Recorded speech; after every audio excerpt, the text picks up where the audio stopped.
Wissen Sie, was Sie da hinter mir sehen? Wissen Sie, was das ist? Eine Wiese, werden Sie sagen. Falsch. Das, was Sie da hinter mir sehen, das sind 15 Millionen Euro. Keine Schwammerl. Euro, meine Freunde. 15 Millionen harte Euro für die da feine, feuchte Wiesen. Ich will sie gar nicht verkaufen, gell? Weil ich weiß ja schon langsam gar nicht mehr, wohin mit dem ganzen Pulver.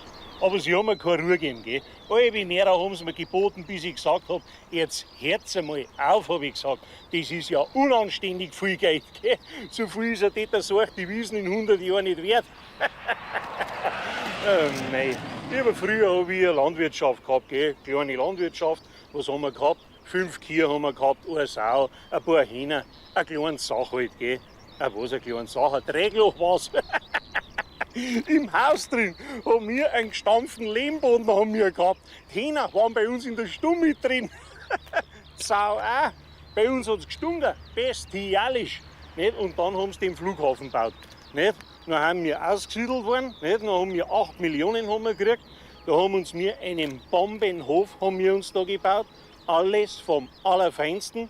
Und nach 2 Jahren haben wir in das Gewerbegebiet reingefallen. Gell? Das heißt, wir haben den Hof wieder abgerissen, weil sie uns 12 Millionen reingedruckt haben. Gell? Dann haben wir eine Villa gebaut. Toskanischer Stil, 600 Quadratmeter Wohnfläche, 12 Garagen, nicht für das Baby da. Für unseren Bentley, den wir auch noch haben, 3 Porsche, 2 Maserati, einen Maybach haben wir auch noch für einen Sonntag zum in die Kirche fahren. Gell?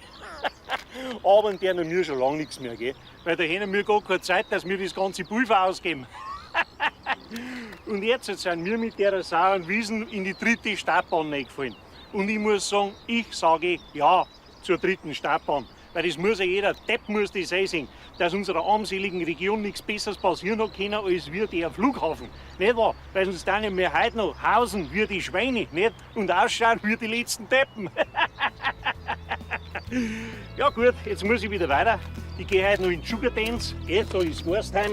Da bin ich wieder dabei. Glasmaß, das ist mein Getränk, sage ich. Ich kann mir alles leisten. Ich kann mir einen Ausbach kaufen, verstehst du? Mir wurscht geschissen drauf. Aber ich trinke Glasmaß. Oh nein. Und wenn du einen Ferrari-Schlüssel auf den Tresen auflegst, ich sag's euch, oh, da kannst du alle Weiber haben. Alle kannst du es haben, verstehst du? Wie es da sein.